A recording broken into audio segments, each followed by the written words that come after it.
एक बार मेरी पत्नी मुझसे पूछी कि ये बताइए बाबा जी का ठुल्लू किसको कहते हैं। तो फिर मैंने उनको कुछ इस तरह से बताया कि आपने अपने एनिवर्सरी पे मुझसे एक रिंग मांगा था। वो बोली हाँ। मैंने बोला कि मिला? तो बोली कि नहीं मिला। मैं बोला कि बस इसे ही बाबा जी का ठुल्लू कहते हैं।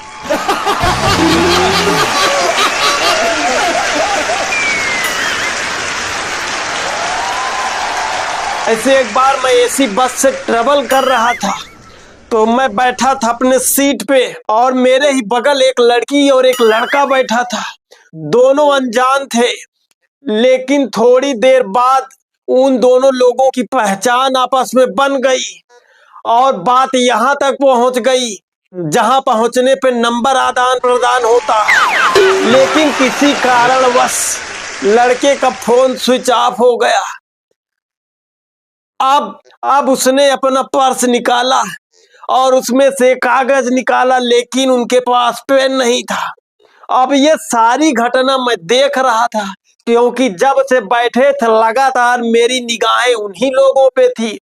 अब वो दोनों लोग मुझे देख रहे हैं इस नजर से कि मैं पेन उनको दे दूं, और मेरे शर्ट के ऊपर वाले जेब में पेन रखी थी। मैंने तुरंत अपने जेब से पेन निकाला और चलती हुई बस से बाहर फेंक दिया।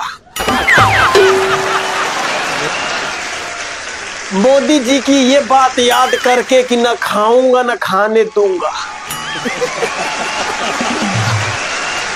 भाई साहब, एक बार मैंने एक सज्जन से पूछा कि मॉर्निंग वॉक कितने प्रकार का होता है, तो उन्होंने जो बताया ना, सुन के तो मेरा दिमाग ही हिल गया।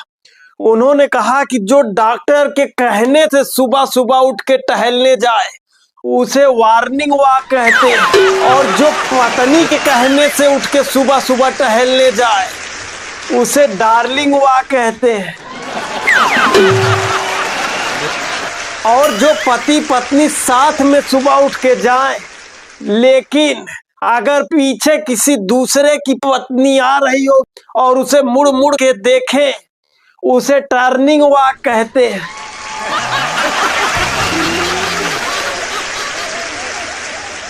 अच्छा, ये जो प्यार होता है ना, ये हमेशा बेरोजगार लड़कों से ही लड़कियों को प्यार होता है। मैं सच कह रहा हूँ।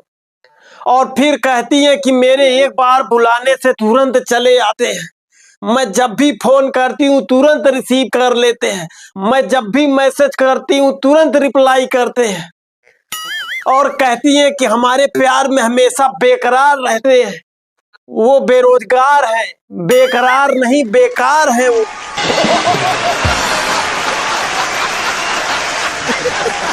अच्छा, ये बात उनको तब समझ में आती है जब शादी करके घर आती है, तब समझती है कि सच में बेकरार नहीं, बेकार थे।